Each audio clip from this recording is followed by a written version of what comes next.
सके पनि नलग्नु न। के बोले भाइ? अब के बोले?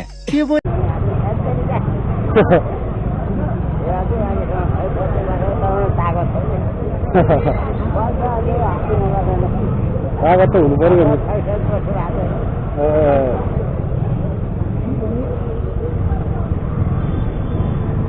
अब यस्तो गाउँमा यसरी नै चलाउनुपर्छ।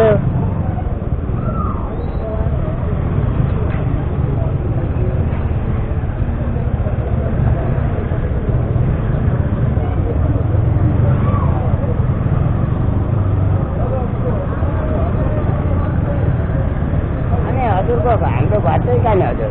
मेरो कप रहेको मेरो सासू अनि तपाईँको चाहिँ मेरो सासू हजुर। सासू पहिला अहिले बोल्नु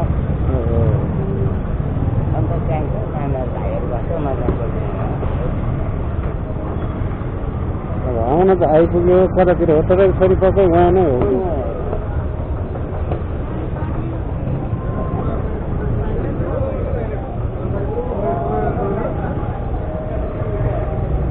कौन पर्नु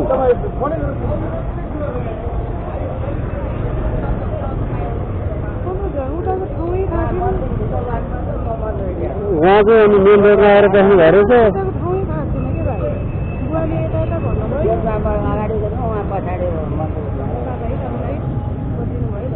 अब के गर्नु दिदी एक्सेप्ट गरेपछि ल्याउनै परेको। क्यान्सल गर्न त मिल्थ्यो तपाईँले क्यान्सल नगर्नु लिएर आउनु भन्नुभयो।